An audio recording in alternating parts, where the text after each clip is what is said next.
أعوذ بالله من الشيطان الرجيم بسم الله الرحمن الرحيم يا أيها الذين آمنوا استعينوا بالصبر والصلاة إن الله مع الصابرين ولا تقولوا لمن يقتل في سبيل الله أموات بل أحياء ولكن لا تشعرون ولنبلونكم بشيء من الخوف والجوع ونقص من الأموال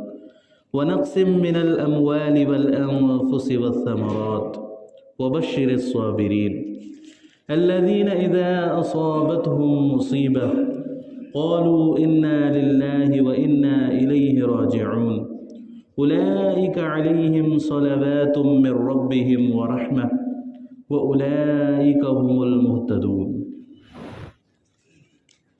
سورہ بقرہ کی آیت نمبر 153 سے لے کر آیت نمبر 157 تک کی تلاوت کی گئی۔ اللہ تعالیٰ سے دعا ہے کہ اللہ تعالیٰ حق بات کہنے کی، صحیح طریقے سے سننے کی، سمجھنے کی اور ہم سب کو اخلاص کے ساتھ عمل کرنے کی توفیق عطا فرمائے۔ ان آیات کا ترجمہ یہ ہے کہ یا ایھا الذین آمنوا استعینوا بالصبر والصلاۃ، کہ اے ایمان والو نماز کے ذریعے سے اور صبر کے ذریعے سے اللہ سے مدد چاہو۔ نماز کے ذریعے سے اور صبر کے ذریعے سے اللہ تعالیٰ سے مدد طلب کرو۔ ان اللہ مع الصابرین، بے شک اللہ تعالیٰ صبر کرنے والوں کے ساتھ ہے، بے شک اللہ تعالیٰ صبر کرنے والوں کے ساتھ ہے۔ تو یہاں نماز کے ذریعے سے مدد حاصل کرنے کا حکم دیا کہ اللہ سے تعلق پیدا کرنے کا ذریعہ، اپنے مصائب کو حل کرنے کا ذریعہ، بلکہ ایک طرح سے اللہ سے کانٹیکٹ کرنے کا ذریعہ کیا ہے؟ نماز، کہ نماز پڑھو اور اللہ سے مدد طلب کرو۔ اور ایسا نہیں ہوگا کہ تم نے نماز پڑھی، سلام پھیرا اور سلام پھیرنے کے بعد فوراً تمہاری پریشانی حل ہو گئی، ایسا نہیں ہوتا اللہ رب العزت کی طرف سے۔ تو پھر اللہ رب العزت نے اس کے آگے فرمایا کہ بالصبر، کہ صرف نماز نہیں بلکہ نماز کے ساتھ ساتھ کیا ہونا چاہیے؟ صبر بھی ہونا چاہیے۔ نماز کے ساتھ ساتھ صبر بھی ہونا چاہیے۔ تو نماز بھی ہو اور صبر بھی ہو۔ نماز پڑھتے رہو، اللہ کے سامنے سر جھکاتے رہو، اللہ کو سجدہ کرتے رہو، اور ساتھ ہی صبر بھی کرتے رہو۔ بے صبر مت بنو کہ یا اللہ میں نے تو پانچوں وقت کی پڑھ لیا ہے نا، میں تو نمازی ہوں اور میں تو نمازوں کا اہتمام کرنے والا ہوں۔ تو بے صبری سے بچنے کا اللہ رب العزت نے حکم دیا کہ صبر اختیار کرو، بے صبری مت کرو۔ تو پھر اللہ رب العزت کی مدد اترے گی۔ ورنہ اگر آدمی یہ سوچے کہ میں نمازی ہوں، میری دعائی قبول نہیں ہوتی، تو جیسا اللہ رب العزت کے ساتھ گمان رکھے گا تو ویسے ہی اللہ رب العزت کی طرف سے فیصلے ہوں۔ کوئی کہے کہ اللہ کی طرف سے تو میرے اوپر مصیبت ہی اترتی، کوئی اگر یہ کہے کہ اللہ کی طرف سے تو میرے اوپر مصیبتیں ہی اترتی، تو پھر وہی ہوگا اس کے ساتھ۔ اللہ رب العزت کی طرف سے اس کے ساتھ معاملہ بھی ویسا ہی ہوگا، جیسے حدیث مبارکہ میں کہ انا مع ظن عبدی بی، کہ میرا بندہ جیسا گمان رکھتا ہے میرے ساتھ، میں اس کے ساتھ ویسا ہی معاملہ کرتا ہوں۔ تو اس لیے نماز کا اہتمام ہو اور دوسرے صبر ہو۔ اللہ کے نبی صلی اللہ علیہ وسلم کی سنت بھی یہ ہے کہ جب بھی کوئی مصیبت آتی تو فوراً نماز کی طرف متوجہ ہو۔ جب سورج گرہن کا موقع ہے تو اللہ کے نبی صلی اللہ علیہ وسلم نے نماز کا حکم دی، چاند گرہن کا موقع ہے تو نماز کا حکم دی، تھوڑی ہوا تیز چل جاتی تو نماز کی طرف متوجہ ہو جاتے صحابہ کرام رضوان اللہ علیہم اجمعین، اللہ کے نبی صلی اللہ علیہ وسلم۔ تو اس لیے ہمارا بھی معاملہ یہی ہونا چاہیے۔ اللہ کے نبی صلی اللہ علیہ وسلم نے خصوصی صلاۃ الحاجت کی نماز بھی سکھائی، صلاۃ الحاجت کی نماز بھی سکھائی کہ نماز پڑھو 2 رکعت اپنی حاجت کے پورا ہونے کی نیت سے، اور اللہ رب العزت سے مانگو۔ دعا بھی سکھائی گئی کہ لا الہ الا اللہ الحلیم الکریم، سبحان اللہ رب العرش العظیم، والحمد للہ رب العالمین، اسألک موجبات رحمتک وعزائم مغفرتک والغنیمۃ من کل بر والسلامۃ من کل اثم، لا تدع لی ذنبا الا غفرتہ ولا ہما الا فرجتہ ولا حاجۃ ہی لک رضا الا قضیتہا یا ارحم الراحمین۔ یہ صلاۃ الحاجت کی دعا ہے کہ نماز پڑھو اور نماز پڑھنے کے بعد میں پھر اللہ رب العزت سے یہ دعا مانگو۔ لیکن یہ دعا کب بنے گی؟ جب اس کا مفہوم بھی ہم کو معلوم ہو، ہے نا، ورنہ صرف پڑھ لینے سے کام نہیں ہوگا، ہے نا۔ تو اس کا ترجمہ بھی کیا ہی شاندار ہے، اور دنیا و آخرت کی ساری بھلائیاں اللہ کے نبی صلی اللہ علیہ وسلم نے اس دعا میں سکھا دی کہ لا الہ الا اللہ الحلیم الکریم، کہ اس اللہ کے سوا کوئی معبود نہیں جو حلیم بھی ہے اور کریم بھی ہے۔ حلیم کے معنی بردبار ہے۔ اب بندے کا کوئی نہ کوئی گناہ تو ہوتا ہی ہے، تو اللہ رب العزت اس گناہ کو معاف فرمانے والے ہیں، اس گناہ پر بردباری کا اظہار کرنے والے، اور اللہ رب العزت کریم بھی ہے۔ اور کریم کا مطلب ہوتا ہے کہ استحقاق سے زیادہ عطا کرنے والا۔ کریم کا مطلب کیا ہے؟ استحقاق سے زیادہ عطا کرنے والا۔ اب کسی مزدور نے ہمارے پاس کام کیا، اب اس کی مزدوری طے ہوئی تھی 200 روپے، لیکن ہم نے کیا کیا؟ اس کو 250 روپے دے دی، تو اس کو وہ مستحق 200 روپے کا تھا، لیکن اس کو ہم نے زیادہ دے دیا۔ تو یہ کرامت کے اندر یہ چیز آئیں گی، کرامت کے اندر یہ چیز آئیں گی۔ تو اللہ حلیم بھی ہے، کریم بھی ہے، تو اللہ استحقاق سے زیادہ عطا فرمائے۔ سبحان اللہ رب العرش العظیم، اور پاک ہے وہ اللہ جو عرش عظیم کا رب ہے۔ والحمد للہ رب العالمین، اور تمام تعریف ہے اس اللہ کے لیے جو ساری کائنات کا رب ہے، سارے عالموں کا رب ہے۔ اسألوک موجبات رحمتک، یا اللہ میں تجھ سے ان تمام چیزوں کا سوال کرتا ہوں جو آپ کی رحمت کو واجب کرنے والی، جو آپ کی رحمت کو واجب کرنے والی، وعزائم مغفرتک، اور آپ کے مغفرت کے عزائم کا آپ سے سوال کرتا ہوں، والغنیمت من کل بر، اور آپ سے ہر نیکی کی طلب کرتا ہوں، والسلامت من کل اثم، اور آپ سے ہر گناہ سے بچنے کی دعا مانگتا ہوں۔ لا تدع لی ذنبا الا غفرتا، میرے کسی بھی گناہ کو نہ چھوڑیے کہ اس کو آپ نے معاف نہ فرما دیا ہو، ولا ہما الا فرجتا، اور میرا کوئی بھی غم ایسا باقی نہ رکھیے جس کو آپ نے کھول نہ دیا ہو، جس کو آپ نے دور نہ فرما دیا ہو۔ ولا حاجتا ہی لک رضا الا قضیتها یا ارحم الراحمین، اور نہ ہی کوئی میری حاجت ایسی باقی رکھیے کہ جس کو آپ نے پورا نہ کر دیا ہو اور جس میں آپ کی رضا بھی ہو، یا ارحم الراحمین، اے سب سے زیادہ رحم کرنے والے پروردگار۔ تو کتنا بہترین ترجمہ ہے اس دعا۔ تو اللہ کے نبی صلی اللہ علیہ وسلم نے صلاۃ الحاجت کی دعا بھی سکھائی ہے، لیکن دعا کے بعد کیا ہو؟ صبر بھی ہو، پھر اللہ کی مدد اترتی۔ ان اللہ مع الصابرین، بے شک اللہ تعالیٰ کس کے ساتھ ہے؟ صبر کرنے والوں کے ساتھ۔ صبر نہیں ہوگا، ہم کہیں گے دعا ہی قبول نہیں ہوتی ہماری، یہ بے صبری کی علامت۔ مانگتے جاؤ مانگتے جاؤ، وہ خدا ہے، ہم بندے ہیں۔ اللہ رب العزت ہر دعا قبول کرتے ہیں، کوئی دعا اللہ کی بارگاہ میں رد نہیں ہوتی۔ کسی کی قبولیت ظاہر ہو جاتی ہے، کسی کی نہیں ہوتی، ہے نا؟ اب اس پہ بہت تفصیل ہے دعاؤں کے متعلق جو انشاءاللہ کبھی آئیں گی۔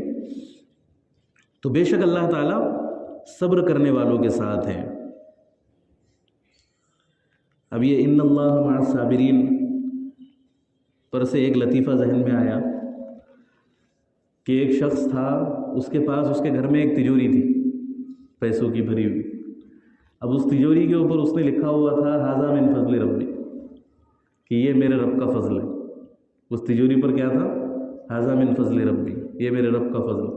تو اس چور نے کیا کیا؟ وہ ساری تجوری صاف کر دیا اور اس تجوری کے اوپر لکھ کر چلا گیا ان اللہ مع الصابرین، کہ بے شک اللہ تعالیٰ صبر کرنے والوں کے ساتھ۔ تو صبر بہت قیمتی چیز ہے۔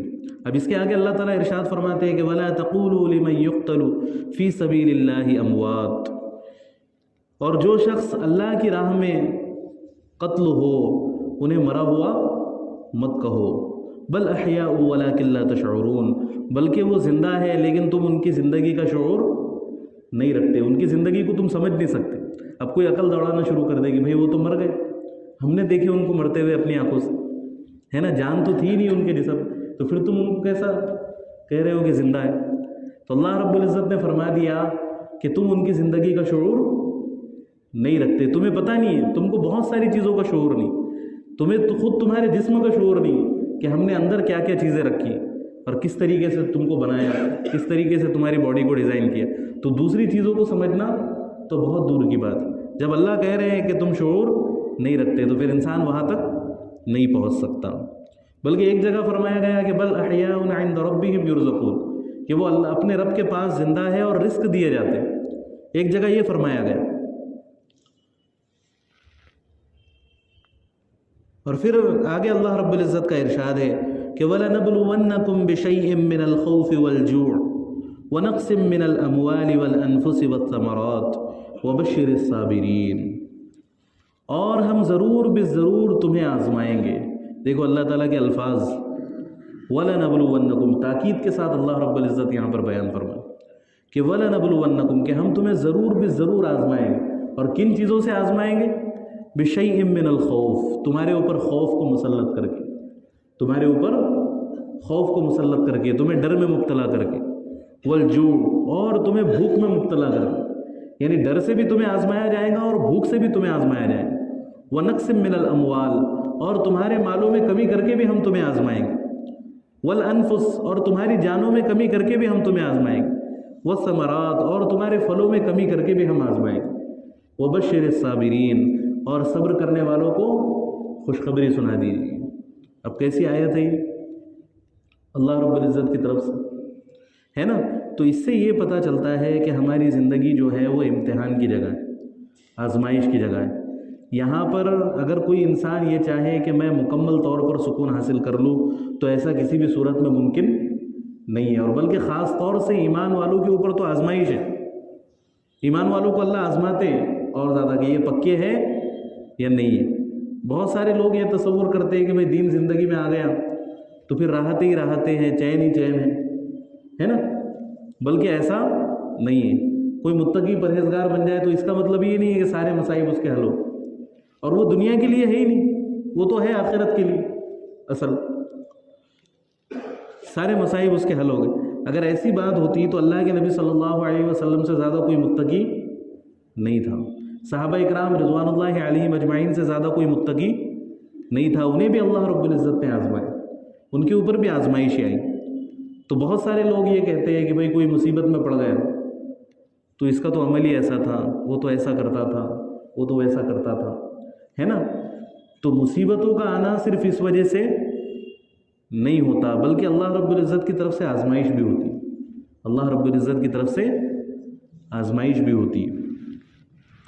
اور اللہ نے تو فرما دیا کہ ہم تمہیں آزمائیں گے، بھوکا بھی تمہیں رکھا جائے گا، ایسے حالات بھی تمہارے اوپر آئیں گے، ہے نا؟ ڈر بھی تمہارے اوپر ڈالا جائے گا، اور مالوں کی کمی سے بھی ہم تمہیں آزمائیں گے، جانوں کی کمی سے بھی، اور پھلوں کی کمی سے بھی۔ تو دنیا دارالامتحان ہے، اسی لیے اللہ کے نبی صلی اللہ علیہ وسلم نے فرمایا کہ الدنیا سجن المؤمن و جنت الکافر، کہ دنیا مومن کے لیے قید خانہ ہے اور کافر کے لیے جنت ہے۔ دنیا مومن کے لیے قید خانہ ہے اور کافر کے لیے جنت ہے۔ وبشر الصابرین، اور صبر کرنے والوں کو خوشخبری سنا دیجیے۔ لیکن اللہ رب العزت نے یہ فرما تو دیا کہ ہم تم کو آزمائیں گے، لیکن اللہ رب العزت کا یہ بھی فرمان ہے کہ لا یکلف اللہ نفسا الا وسعها، کہ اللہ تعالیٰ کسی پر اس کی طاقت سے زیادہ بوجھ نہیں ڈالتے۔ اور دوسری چیز یہ ہے کہ یہ چیزیں جو ہے یہ مانگنے کی نہیں اللہ تعالیٰ سے، نہ اس کی طلب رکھنا ہے ہم، بلکہ ان سے عافیت ہی مانگنا ہے اللہ تعالیٰ سے۔ اللہ کے نبی صلی اللہ علیہ وسلم کا فرمان ہے، آپ صلی اللہ علیہ وسلم نے فرمایا، حضرت ابوبکر صدیق رضی اللہ عنہ کی روایت ہے کہ صلی اللہ العافیہ، کہ اللہ تعالیٰ سے عافیت طلب کرو، کیونکہ ایمان کے بعد سب سے قیمتی چیز اگر کسی کو ملی ہے تو وہ عافیت ہے۔ ایمان کے بعد سب سے قیمتی چیز اگر کسی کو ملی ہے تو وہ عافیت ہے۔ تو عافیت کا مطالبہ کیا کرو، ان مصیبتوں کا مطالبہ مت کیا کرو، بلکہ اللہ سے دعا کرنا چاہیے کہ یا اللہ ہم آزمائشوں میں پورا اترنے کے لائق نہیں ہے تو ہمیں آزمائشوں سے محفوظ کرو، ہم آزمائشوں کے لائق نہیں ہیں، ہم کمزور لوگ، یہ اللہ تعالیٰ سے دعا کرنی چاہیے۔ اور پھر آگے اللہ رب العزت نے صبر کی وضاحت کرتے ہوئے ارشاد فرمایا کہ الذین اذا اصابتهم مصیبہ، کہ صبر کرنے والے لوگ کون ہیں؟ وبشر الصابرین، صبر کرنے والوں کو خوشخبری سنا دیجیے۔ الذین اذا اصابتهم مصیبہ، اور صبر کرنے والے لوگ کون ہیں؟ کہ جب انہیں مصیبت پہنچتی ہے تو قالوا انا للہ وانا الیہ راجعون، تو وہ کہتے ہیں کہ بے شک ہم بھی اللہ کے ہیں اور ہمیں بھی ایک نہ ایک دن اللہ ہی کی طرف لوٹ کر جانا ہے۔ یہ صبر کرنے والوں کی تعریف اللہ رب العزت نے بیان فرمائی کہ صبر کرنے والے یہ لوگ ہیں کہ وہی بات ان کی زبان سے نکلتی ہے جس سے اللہ تعالیٰ راضی ہو، اس کے علاوہ کوئی بات ان کی زبان سے نہیں نکلتی۔ اور یہ کتنا تسلی کا جملہ ہے کہ انا للہ، ہم بھی اللہ کے، آج اگر حالات ہے، آج اگر مصیبتیں ہیں، آج اگر کوئی نقصان ہو گیا، آج اگر کوئی تکلیف پہنچی ہے تو ہم اللہ کے بندے، اللہ جیسا چاہے کرے۔ وَإِنَّا إِلَيْهِ رَاجِعُونَ، اور اس دنیا میں ہمیشہ نہیں رہنا ہے، بلکہ اللہ ہی کی طرف لوٹ کر جانا ہے، اور ان مصیبتوں کا، ان آزمائشوں کا، ان تکلیفوں کا اللہ رب العزت اپنے شایان شان بدلہ عطا فرمائے گا۔ یہ ساری مصیبتیں رائے گا نہیں جائیں گی۔ تو کتنا تسلی والا جملہ ہے۔ تو صبر کا مطلب یہ ہے کہ انسان دل میں بھی اللہ سے راضی ہو اور اس کی زبان سے بھی ناشکرے کے کلمات نہ نکلے۔ دیکھو، مصیبت کے وقت انسان کا دل دکھنا یہ صبر کے خلاف نہیں، کیونکہ بشری تقاضا ہے۔ انسان کی آنکھوں سے آنسو کا بہنا یہ بشری تقاضا ہے، یہ اس بشریت کے خلاف نہیں ہے، یہ تقوی کے خلاف بھی نہیں ہے، صبر کے خلاف بھی نہیں۔ اللہ کے نبی صلی اللہ علیہ وسلم کے بیٹے کا انتقال ہو، حضرت ابراہیم کا، بچپن میں، تو آپ صلی اللہ علیہ وسلم کے آنکھوں سے کچھ آنسو بہے۔ تو ایک صحابی نے پوچھا کہ یا رسول اللہ، آپ نبی ہیں اور آپ کی آنکھوں سے آنسو بہ رہے؟ تو اللہ کے نبی صلی اللہ علیہ وسلم نے یہ ارشاد فرمایا کہ دل غمگین ہے اور آنکھوں سے آنسو بہ رہے ہیں، لیکن ہم زبان سے وہی بات کہیں گے جس سے اللہ تعالیٰ راضی ہو۔ ہم زبان سے وہی بات کہیں گے جس سے اللہ رب العزت راضی ہو۔ تو دل غمگین بھی ہوگا، آنکھوں سے آنسو بہیں گے بھی، لیکن دل بھی اللہ کے عمل پر راضی ہونا چاہیے اور زبان سے بھی وہی بات نکلنی چاہیے جس سے اللہ رب العزت راضی ہو۔ تو اولئک علیہم صلوات من ربہم ورحمہ واولئک هم المہتدون، یہی وہ لوگ ہیں کہ جن کے اوپر اللہ رب العزت کی طرف سے رحمتیں اترتی ہیں اور اللہ رب العزت کی رحمت اترتی ہے۔ واولئک هم المہتدون، اور یہی لوگ کون ہیں؟ ہدایت یافتہ، یہی لوگ سیدھے راستے پر ہیں، یہی لوگ ہدایت یافتہ ہیں۔ تو جتنی آیتوں کی تلاوت کی گئی تھی ان آیات کی تشریح ہمارے سامنے آ گئی۔ اللہ رب العزت سے دعا ہے کہ جو بھی غلطیاں کوتاہیاں ہوئی ہو اللہ تعالیٰ اسے اپنے فضل سے معاف فرمائے اور ہم سب کو سمجھ کر اخلاص کے ساتھ عمل کرنے کی توفیق عطا فرمائے۔